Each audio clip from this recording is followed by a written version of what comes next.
Fallout plays what your Warlock exotic armor says about you. Destiny 2. Let's watch it. Space magic wielding Warlock player in D2 has their preferred way to play and their preferred exotic armor. But what does this is Fallout? Before, I know he uses like footage from different players, but when we played this man, he's been crutching on this DMT hard, and just being that guy in the Crucible. So if you're in the Crucible and you find yourself getting just pow pow pow shot by a DMT, it's probably Fallout floofing around somewhere. Does your favorite exotic armor pick say about you? Wonder no more. Hi, my name is Fallout, and subscribe to my channel so I can eat dinner tonight. If you enjoyed today's Warlock video, be sure to also check out what your Hunter exotic says about you and what your Titan exotic says about you. Link. I watched the Hunter video before we started reacting to these. Our first reaction was to the Titan video. That's up on the channel as well. Let me know in the comments if you want me to react to the Hunter video. Below. If we get enough likes on today's video, I guess I'll take that as a sign to continue the series somehow. Leave me your suggestions below. But how are you going to continue the series, Fallout? Let's dive right in. Skull of Dire Ahamkara. There's a really good shot that one of two things is true. One, you are an ancient old school veteran who's been playing since D1 and your old Warlock rocked the skull and you're still wearing it because it's part of your Warlock's overall fashion and identity.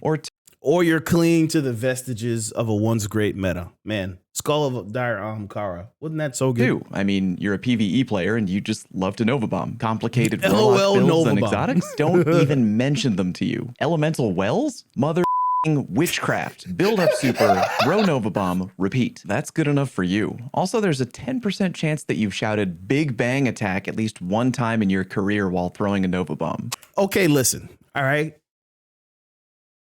You ain't got to call me out like that, Fallout. All right, I'm not a Warlock main, but I feel like that was a private moment that I had with the game, and I didn't need you to call me out like that. Crown of Tempests. You've been playing D2 since vanilla, and for as long as you can remember, you have been a Stormcaller Holy motion blur, Batman. People really play with because motion it seemed like the logical pick, and it was. Better ability regen after an arc kill, and a better, longer Storm Trance. Here we are years later, and not much has changed. Yeah, there's plenty of other options out there for sure, but you laugh with delight as you Palpatine the entire enemy team with your comically long Storm Trance. All right. Who here and in the comments has popped a Storm Trance and just went full Palpatine? We've all done it. We've all done it. We will show them the true power of the dark side. You grinned from ear to ear when Chaos Reach got knocked off its high horse, so you could once again reign supreme as the superior Warlock Arc Super. I know you have. Also firmly believe that Crown has some of the best exotic ornaments in the game, and you are correct. Eye of Another World. It does. You do not like to be troubled by the burden of choice or variety. I don't even know what this does. What does Eye of Another World do? Really quick.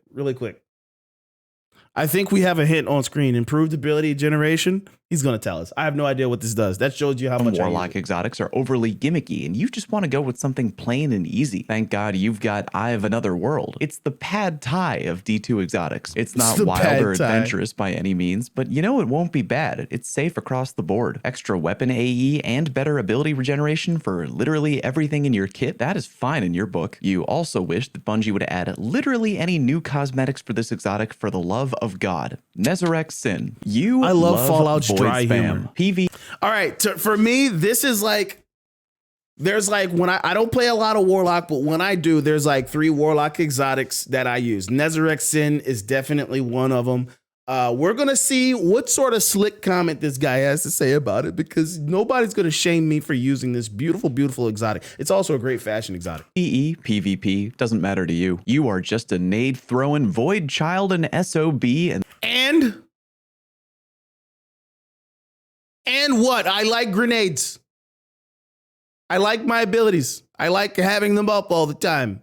Is that so wrong? That suits you just fine. On the PvE side of things, you learned about elemental wells not because you wanted to from the get-go. You just heard that they could allow you to spam more void, so might as well. You very likely have multiple god roll funnel webs laying.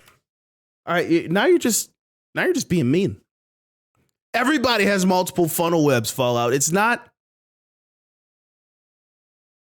It doesn't say anything about them as a person. Around, and every time Telesto breaks the game, you're eager to equip it together with your helmet and go make mischief. I feel so attacked. That's literally me. That's literally me. How does he do that? How does he just cut? He just cuts right to the heart of the matter. Not cool, sir. Stag, you're an odd little duck. It wasn't until I hate the stag. If I go up against you in the Crucible and you got a stag on, we're not friends. after you decided to be a Warlock main that you learned you really love the power fantasy of being a beefy, tanky boy. But rather than betray your people and change over to the ways of the Crayon Eater, you stayed Warlock, glued the stag to your head, and made it work, goddammit. You're a PvP player for sure. And there's a really good chance that you never enter a match unless you're rocking either Whisper of Chains or Arc of Soul. While hardscoping in your Rift, you cuddle up next to those glacier grenades like a cold, wet cat hugging up next to a radiator. There's also a really good chance that you only rock the Capreolanax exotic ornament because it looks badass. There's a great chance you're in the comment section right now challenging my pronunciation of Capreolanax, and honestly, I don't give a f***. Verity's. All right. I think that was pretty accurate.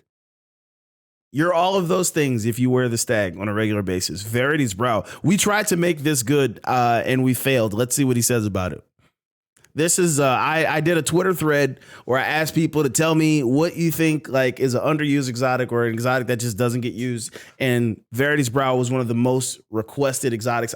I still might try to make this good. I wasn't successful. Let's see what Fallout's thoughts are. You're more than likely a PvE player who loves build crafting the most grenade spammy loadouts you've ever seen in your life. Asking you to pick between max discipline and grenade kickstart is like asking a parent to choose which child they love more. I mean, deep down, you probably do have an answer, but you would never say it out loud. And at the end of the day, it's all woven together as part of your dirty little pineapple chucking family anyway. Sometimes you try to convince your friends to also wear Verity's brow along with you so that you can get even more grenade energy, but people rarely take you up on that offer. Apotheosis. Nobody veil. wants to I'm put being this on. really serious.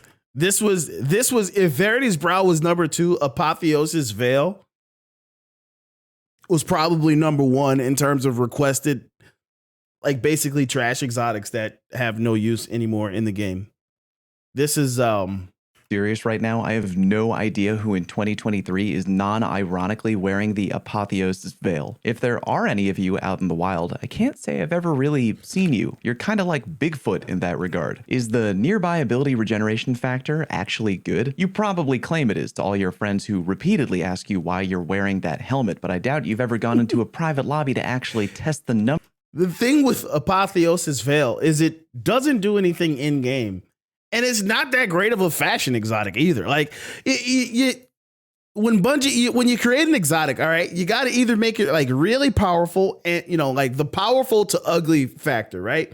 Usually the more powerful an exotic is, the uglier it is, right? And usually the less powerful an exotic is, the prettier it is. And Apotheosis Veil, like they're both at the bottom. Like it's just a helmet with a blue thing in the front. Numbers have ya? Well, at least it. Look at this. Who's rocking this? What's fashionable about this? This is like if you want to do the worst Admiral Akbar cosplay of all time. Looks interesting. Astrocyte verse. Odds are extremely high that you're. Joey is keeping this alive. Jay Overrated is keeping Astrocyte verse alive. Not keeping it alive. Like it's a good exotic if you like Blink. This was actually the key to me blinking through the entirety of the raid. The whatever the Rock raid is. I can't think of the name You're right now. You're a PvP main, and you're on a never-ending mission to recapture the magic of Blink from Destiny 1. Man, those were the days, weren't they? You know it'll never quite be the same, but you still love teleporting over people's heads and flying around the map. There's also a small chance that you're actually rocking the verse on a solar class. When people see that, they laugh and ask if you've made a mistake until you casually mention that heat rises gives 70 AE and 70 plus 30 equals 100, and then they usually figure it out. If you're a PvE player who mains the Astrocyte verse, quick reminder that you need to go to Home Depot and pick up a few more bags of lime because you are a serial killer. Felwinter. Fallout has the best dry humor like around. I love it. You are a serial killer. Here's Helm. You're a PvE player, and unlike the boring-ass cookie-cutter white bread warlocks floofing around out there, you decided to try and find something a little bit more fun. Felwinter was exactly what you were looking for. Great for crowd control and dishing out weaken in large quantities. You've probably got a whole unique build that was improved with the 3.0 class system, and you have rock-solid knowledge of the entire D2 sandbox. You also take great pride in the fact that you rock one of the weirdest exotics, because come on, everybody else out there only has one ghost, but you have two. Dawn Chorus. You're a PvE player who really enjoys using Dawnblade. You have a 100 intellect stat at all times, and you've gotten into multiple arguments with your friends about how viable Dawnblade actually is in endgame PvE. Besides, running Radiant well all the time is boring, and you'd rather at least have some fun lighting. You know what? I would probably be this guy, because like if I'm playing a Warlock, first of all, if I'm in a fire team, I appreciate you if you bring a well to the fire team. But if I'm playing on a Warlock, do not ask me to put a well on, because it's boring. I want to have fun. So if I'm on Solar, I'm probably wearing the Dawn Chorus, because it's more fun than just popping a well and standing in it and shooting something with Sleeper. People on fire from the air. When you wear Dawn Chorus in PvP, your fashion game is always decked out, and you wear it more because you think it looks cool or because you've heard true Vanguard swear up and down that it's actually not that bad. Fallen Sunstar. Arc is love, Arc is life. When Arc 3.0 came out, you figured you'd try out this wacky new helmet. And I mean, why not? It looks wild, and it might be a great way to better experiment with your new Arc toys. Turns out, you loved it. You are built to dish out ionic traces 24/7, and odds are pretty good that you have a build featuring the Cold Heart that you really wish more people would try out. Either that, or you just like really freaking people out with your fashion. Sunbracers. You really like using Solar 3.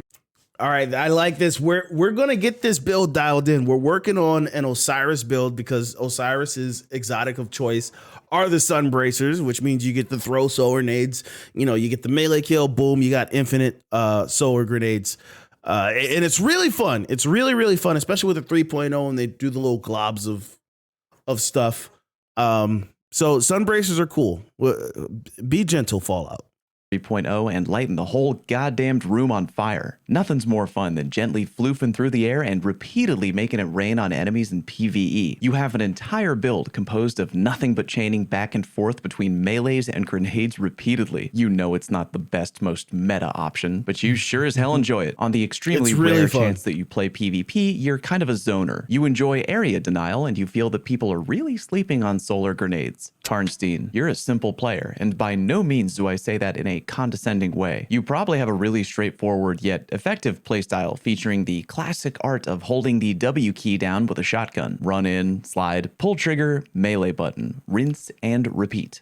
I'll tell you what, man, the Karnsteins, they do look really cool. Like those claws when you get the melee, it's pretty cool.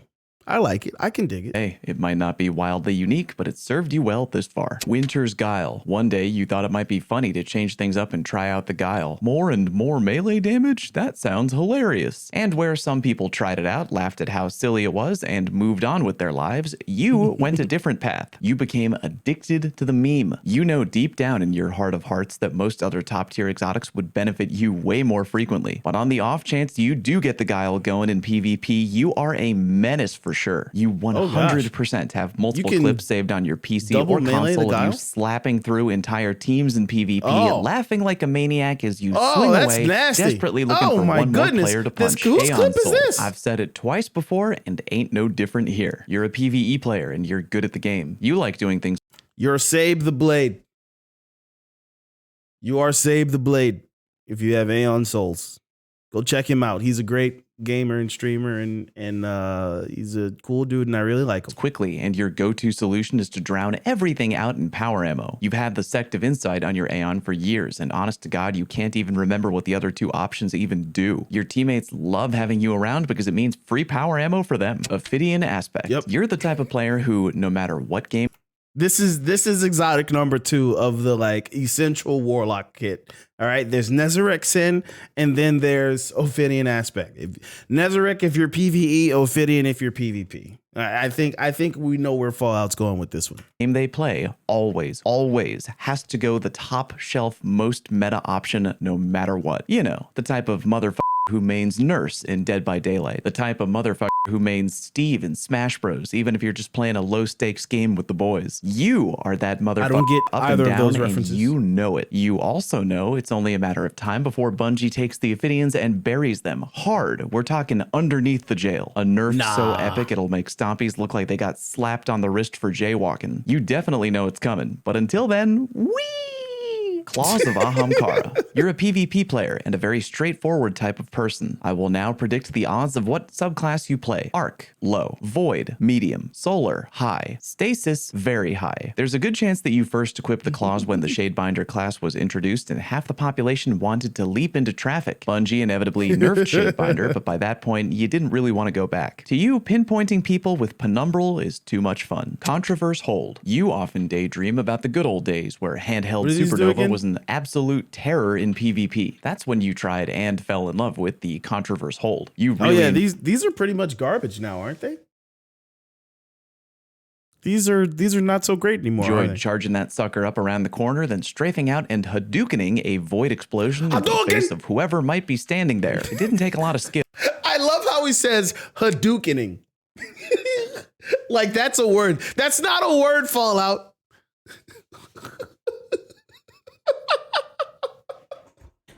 He said Hadoukening. Oh gosh. Hadouken. And you know that, but according to you, it was all warlocks have. You still wear Contraverse, but verb. feel it just ain't the same. Getaway artist. You're kind of a troll, and you're open about it. Weird, funny loadouts is the name of your game, and because all of your IRL These friends guys are tired annoying of your in antics, PvP. you needed a new friend who could bear witness to your shenanigans. Enter the Arc Buddy, your friend who simply can't say no. You like both feelings, the odd power fantasy of having a little arc friend, and also the extra free arc damage. In PvP, you cheer and laugh every time your little buddy gets a kill in the kill feed, and you probably have given your arc buddy a name. Necrotic grip. You have one love and one love only. Thorn. Infecting an entire room of red bars and spreading your fun little This is another exotic that I'm trying to work a build. You know how I like to make my builds. I like to make them super powerful at the thing that they're supposed to do. All right. So we have the Breaking Bad idea, and I think that's probably the direction we're gonna go. Maybe I'll show it off today. Before we do the solo Nightfall. I don't know. little disease literally never gets old to you. I mean, hey, other people in your fire team are usually built for DPS anyway. Might as well enjoy yourself with some top tier ad clear. You probably wear the grip in PvP too, and it doesn't help as often as you'd like, even when you're in 6v6. But when it does kick in and help you, you'll giggle all the way to the bank. Odds are high that your Warlock is decked out in either toxic green-like colors or the usual garden variety dark black edgy hot topic shaders, and your favorite comic book bad guy is the Joker. Nothing manacles. There is no way I'm speaking to more than 20 people worldwide at this exact moment. Let's see. You probably wake up at the crack of 3. First of all, scatter grenades are probably the best void grenade. All right. Full stop. If you don't use scatter grenades, you're doing it wrong. They're great.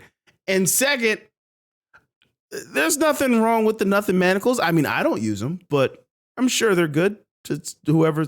In the afternoon, wolf down a healthy meal of dirt and marshmallows, then ride your magic donkey through the gateway portal to get to work, as you are the mayor Dirt of Crazy and marshmallows? Town. Osmiomancy gloves. The introduction of Void Arc and Solar 3.0 only confirmed one thing in your mind. No matter what Bungie does to the old subclasses, they cannot compare to Stasis. Even though most people know that Osmio is top tier, you have a rare quality that allows you to main this exotic, a complete and utter lack of shame. You're always happy to outplay someone with gun skill alone, but you laugh maliciously every time your Ice Flare Bolt cold snaps lock up the most free team wipe of your life. Odds are pretty good you also love covering the map in turrets and have at least one time gone into a match with all your buddies where you were all wearing the Osmio. Starfire Protocol. In all likelihood, you're a PvE main who likes to go deep during any given DPS phase with a Likes to go deep. combination of both fusion grenades and cracked power weapons. You've got multiple big damage weapons that have the perk Demolitionist, and if your team ever fails a raid boss 1 phase, you're secretly kind of thrilled about it because that means you can check to see how much damage you did,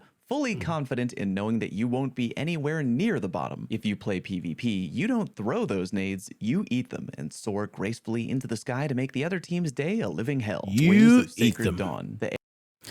Man, Wings of Sacred Dawn, are these good? these were like one of the coolest looking exotics. It's a year one exotic. And I always thought they were like probably the coolest looking Airborne Warlock exotic, system but sucks butt through a straw right now, but you know what? You're gonna lean into it and look good while doing it. You never play PvP without your two best buddies at your side, heat rises and a 100 discipline build. Long range, precise weapons are your jam when you're in the air, and nothing tickles you quite like getting a headshot while 50 meters off the ground. Your Warlock fashion game is always on point, and every night you oh, that was a secretly hope 6 that night. Siege will one day return to Bungie. Vesper of Radius. To say that you're Ice and Thunder, baby, it's on the channel. Vesper of Radius. This one is fun. This one is fun. We get a what was our time? It was like a super in what, 15 seconds? I think it was less than that.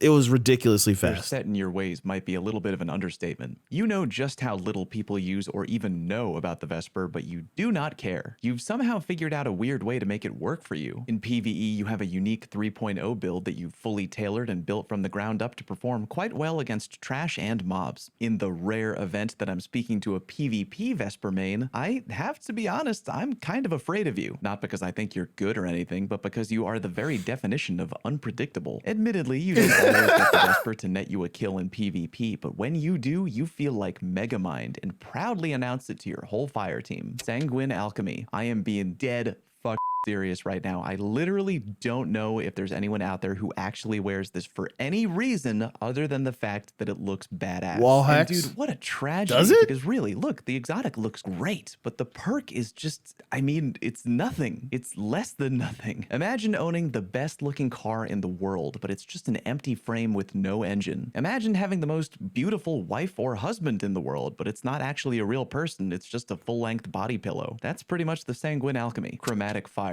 You're in the business of making the room go boom. You're a true business Vanguard. Is good. In PvE, Hey, that's a reused joke. You're in the business of X and business is good. All right. Does anybody make real original content anymore? I mean, geez, let's get back to this React video. you delight at chaining together red bar kills and tight corridors with your primary. If you're playing PvP, it's almost always either Control or Iron Banner, and every time you're lucky enough to get a collat explosion kill, you never miss an opportunity called to a tell meta your joke, friends how chat. much they're missing out by not wearing the chromatic fire. Your fashion game might not be as on point as a Wings of Sacred Dawn main, but you look good, and you unironically love the weird clunky walkie-talkie attachment on your robes. Phoenix Protocol. You're a PvE main with the following credo: variety be damned. You know that no matter how much the meta changes, one thing will always be in high demand on any raid team: Warlocks who can drop Radiant Wells. Nothing fancy, nothing flashy. The bad news is that your playstyle is boring, but the good news is that you look good and it'll always be welcome on any day one dungeon or raid team. Stormdancer's Brace. You're a PvE player and a very big fan of Stormtrance, like way more than the average player. I You tried really to like make these popping work, super laying and waste to a ton of enemies, and the Brace just kind of feels right to you. Any activity with a bunch of trash to plow through is your favorite, and you dislike really complicated endgame builds that put you through the ringer for just my problem is like I want these exotics to just be like, to just feel like super powerful and like, yeah, they do the thing, but I want that thing to be like, you know? a tiny bit more DPS. You'd rather look good and zap people. Good for you. Mantle of Battle Harmony. You are a PvP main, but not People just swear by any this. PvP main. You're a borderline mad scientist, the kind of person who follows in the footsteps of clever PvP players like Cammy Cakes or Cool Guy. And because you know just how important the snowballing effect can be in trials, you rock the Mantle along with your favorite arc weapon Nice. for that extra smidge of super energy. That, along with your tier 10 intellect build, usually gives you the first super in a game of trials, and you grin each and every time that happens. Sometimes you don't even there's need some to nasty pop that kills. early Oh, that's super. Cool Guy. You can rock that free Cool Guy extra popping damage off, buff huh? until you need to pop. Sometimes you'll take the Little Mantle off after snapshots, you've huh? popped your super, but in your heart, you're smiling, knowing your big brain Battle Harmony did its job and did it well. Transversive Steps. You're a PvP main, and you're actually quite good, but for whatever This is like the Warlock main's like baby. This is another one of like, I don't swear by these, but I know most Warlock mains swear by these. reason, you've hitched your wagon to Transversive and not Ophidian Aspect. It's probably because Transversive was the first godly Warlock exotic in D2 PvP that you can remember, but maybe there's another secret reason that only you know and you alone. In all likelihood, you've probably gotten into arguments with teammates about the viability of Transversive versus Ophidians in PvP, but you stand your ground around each and every time. Is it because you've worn them for so long? The fact that you're used to them? How it fits into your loadout or personal playstyle? Or maybe you just like preparing for the inevitable great Ophidian nerf sure to come? The only person who truly knows the answer is you little enigma. Lunafaction boots. Luna mains everywhere, I salute you. The designated drivers of the... This is like right on par with a Radiance Well, Divinity, and then there's Lunafaction boots. If you're on the fire team, I love you, I thank you, I appreciate you. I'm never putting them on. PvE community. Now that Titan Bubble and Warlock Rift provide the same amount of weapon damage buff, which I hate by the way, the Radiant Well has secured its spot as the god tier perma king of stand here and dish out massive DPS to a faraway raid boss super. And with that in mind, you're here to do the job that no one else wants to do. Put on the boring ass Lunafaction so that everyone standing in the inevitable Radiant Well gets a little bit better reload speed and therefore dishes out damage a little bit quicker. Cheers to you, Lunafaction main. Gallarhorn and that's why they call users it damage everywhere per second. Appreciate your sacrifice. Now let's go to the bar. You're driving. Geomag stabilizers. You're driving. Remember when these were broken, chat? These used to be broken. That's probably what he's laughing at. Oh man, fuck you. I'm kidding. Sorry. Oh, that's evil. Had to get that out of my system. I mean, are there really any of you left at this point? Look, y'all had a great run. There was a time not too long ago where going into trials without a Geomag Chaos Reach Warlock was borderline suicide for how powerful it was. You remember the good old days of running in a circle to top off your super, charging into Kamehameha the other team, then canceling early to maintain even more super. Why didn't you say Kamehameha-ing? Because it's not what you do. Hadoukening. I gotta troll him for that. Hadoukening. For a later round. Please take no offense when I say this, but man, I hope your exotic stays dead and rotting forever. Just try to think of all the good times as you use your slightly longer chaos reach to burn down Gambit Primevals or whatever the fuck you Coyote, are you still using these? use Geomag for these days. Promethium Spur. I'ma be real, you're kind of a weirdo. Oh sure, when you get your quirky little Promethium solar weapon empowerment rift chain combo going in quick play, what do these even do? Pretty good. You're always trying to convince your friends how fun it is to use the Promethium, and take it from me, they're never gonna wear it, bro. Not because it isn't good. I mean, it isn't, but they mostly ain't gonna wear it because of the individual toe design. It's weird, but somebody is gonna start an OnlyFans and promise feet pics, and it's just gonna be that. There you go. That's a free idea for it. And that's the only, it's just different angles of the Promethium spurs. I don't like it. Boots of the Assembler. Odds are you are not actually a Boots of the Assembler main. I mean, you were, and then Bungie nerfed your precious troll armor into the ground. You remember fun times when you'd put on the boots. I'm sensing a Lumina pattern hand here. cannon, and then, oh, the punishment you and your team would dish out. Le Monarch one taps and sniper rifle body shot kills galore. You and your homies giggled with joy as you would salt farm and quick play till the cows came home. And yeah, you can still troll a little bit with the booties and the Lumina post nerf, but it just ain't the same. Secant filaments. You're more than likely a PvE player, and although you do enjoy build crafting, the filaments have become your all reliable, so to speak. I mean, half the goddamn blueberries out there these days have adopted a let someone else bring the champion mods mentality. And because of that, you've learned that the only person you can really rely on is you. It ain't wildly strong, but free overload, devour, and empowering on repeat suits you just fine. Or you're a PvP player who watches Cami or Lunars, and you love rocking filaments, but only in sixes because you know better. Rain of Fire. You're a... Here we go. All right, this is what I was waiting for. This is number 3 on my personal Warlock Exotic Essential Toolkit. All right, so we got Nezarec, we got Ophidian Aspects, and then Rain of Fire. These things are nuts. A PvE main who dabbles in speedrunning, and just as Cleveland was dependent on LeBron, so are you with your Gallarhorn. Doing things by yourself quickly is fine, but you prefer having 2 teammates with god roll hotheads, and one of them better be wearing Aeon safe, goddammit. Why do so many people overthink PvE builds? Icarus dashing to reload your mighty G-Horn is really all you'll ever need. If you want me to keep this series going, both hit the like button and head down to the comment section and tell me what kind of video idea you want next. Remember to click subscribe if you're new, new, and I appreciate you. Thank you very much for watching, and I'll see you on stream. Yo, great video by Fallout Plays. We're gonna link it.